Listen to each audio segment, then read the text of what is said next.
તો જય હિન્દ દોસ્તો, welcome back to my new video. તો મારી યુટ્યુબ ચેનલમાં તમારું સ્વાગત છે. અને હવે હું તમને જણાવવા જઈ રહ્યો છું કે શું વાવાઝોડું ગુજરાતની અંદર એન્ટર થશે, શું વાવાઝોડું ગુજરાતની અંદર તબાહી મચાવી શકશે. તો હું તમને ટોટલ માહિતી આપું છું, પરંતુ એ પહેલાં જો તમે મારી ચેનલમાં નવા હોય તો પ્લીઝ સબસ્ક્રાઇબ કરીને ઓલ નોટિફિકેશન પ્રેસ કરી દેજો, જેનાથી અપ ટુ ડેટ મારી ઇન્ફોર્મેશન તમારી સુધી પહોંચતી રહે અને આવા નવા લાઈવ સમાચાર તમારી સુધી પહોંચતા રહે. બરોબર, તો હવે શરૂ કરીએ કે ભાઈ શું હકીકતમાં વાવાઝોડું આવવાનું છે કે નહીં આવવાનું. બરોબર, તો તમને ખ્યાલ હશે આજ રોજના સવારના રોજ જેમ કે પવન થોડોક આવ્યો હતો, એટલે ગોટાળો આવ્યો હતો, જેમ કે વિટોળિયો આવ્યો હતો, એટલે 10-15 મિનિટ પણ રહ્યું એટલે બધું તબાહી મચાવી દીધી. બરોબર, છાપરા તોડી નાખ્યા, કોકના ઘર તૂટી ગયા છે, વૃક્ષો પડી ગયા છે. બરોબર, તો હવે આ નોર્મલ એક શું કહેવાય, આનું 5% એનો અસર છે. જે વાવાઝોડું, જે શક્તિ નામનું વાવાઝોડું જે સર્જાઈ રહ્યું છે અત્યારે જે હાલમાં સમુદ્રમાં, તેનું માત્ર ને માત્ર 5% એની અસર છે. બરોબર, એવું કહી શકાય હકીકતમાં.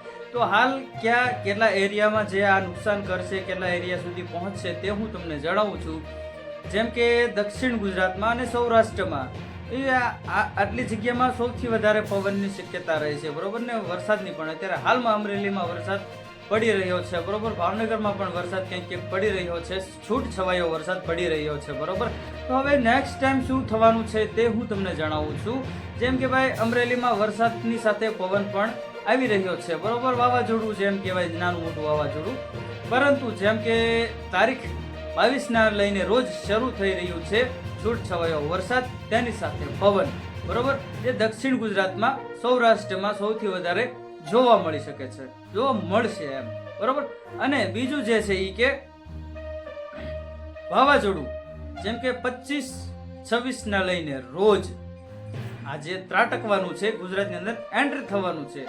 અને જો ભગવાનની દયા થાય, આપણે ભગવાનને પ્રાર્થના કરવી કે ભાઈ તે વાવાઝોડું ન આવે, તો ભગવાનને આપણી એક જ પ્રાર્થના રહેશે કે ભાઈ જે શક્તિ નામનું વાવાઝોડું જે છે એ સર્જાઈ રહ્યું છે સમુદ્રમાં, તે ત્યાં સમાઈ જાય અથવા તે પાછું રિટર્ન ચાલ્યું જાય. બરોબર, આપણે એવી અપીલ કરવી ભગવાનને, જેનાથી કોઈ જાનહાનિ ન પહોંચે અને કોઈ નુકસાન ન પહોંચે. બીજું જે જણાવવાનું છે મારા ખેડૂત મિત્રોને, જેમ કે કોઈ પણનું ખેતરમાં પાક પડ્યો હોય કે ગમે એ હોય તે લઈ લેવા વિનંતી, તે તમે તમારી સાવધાનીમાં રહેવા વિનંતી. બરોબર, દક્ષિણ ગુજરાતમાં અને સૌરાષ્ટ્રમાં આ જે તકલીફ છે એ વધારે થવાની છે ગાઈસ. બરોબર, જેમ કે આપણે સમુદ્રની નજીક પડીએ છીએ. બરોબર, ભાવનગર જિલ્લાથી લઈને મહુવા સુધી એટલા એરિયામાં સૌથી વધારે ત્રાટકવાનું છે. બરોબર, અને આપણે એક જ ભગવાનને અપીલ કરી કે ભાઈ જે વાવાઝોડું આવે છે તે સમુદ્રમાં સમાઈ જાય અથવા કા પાછું રિટર્ન લઈ જાય. મેં તમને કીધું એમ કે ભાઈ કુદરતી છે, આ વસ્તુ નેચરલ છે. બરોબર, જેમ કે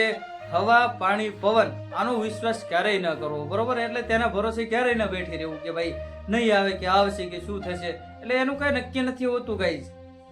જેમ કે નેક્સ્ટ ટાઈમમાં જે વાવાઝોડું એવું હતું વિપુરજોય વાવાઝોડું, બરોબર, તે થવાનું હતું ગુજરાતની અંદર એન્ટર, પરંતુ દ્વારકા સુધી પહોંચીને પાછું વહી ગયું હતું. બરોબર, પણ જે સમુદ્રમાં જ ચાલ્યું રહ્યું હતું તો કેટલી તબાહી મચી ગઈ હતી એ તો તમને બધાને ખ્યાલ છે. બરોબર, તો હવે શું આ વાવાઝોડું જે છે એ ગુજરાતની અંદર એન્ટર થશે તો શું થઈ શકે છે.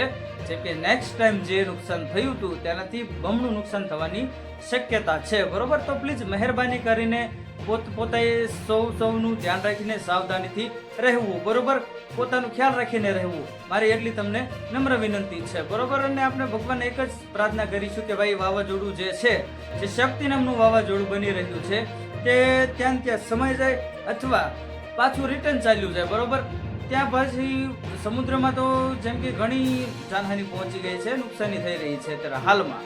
બરોબર, જેમ કે સમુદ્ર અને ગાઈસ આવા વિડીયો તમારે સમક્ષ હું લાવતો રહીશ, પરંતુ એ પહેલાં તમે જો મારી ચેનલમાં નવા હોય તો પ્લીઝ સબસ્ક્રાઇબ કરીને ઓલ નોટિફિકેશન પ્રેસ કરી દેજો, જેનાથી એકદમ સાચી અને એકદમ શોર્ટકટ સાથે વાતો હું તમારી સમક્ષ લાવતો રહીશ, મારી ઇન્ફોર્મેશન તમારી સુધી પહોંચતી રહેશે. બરોબર, તો હવે મળીએ નેક્સ્ટ વિડીયોમાં. ત્યાં સુધી જય હિન્દ, જય ભારત.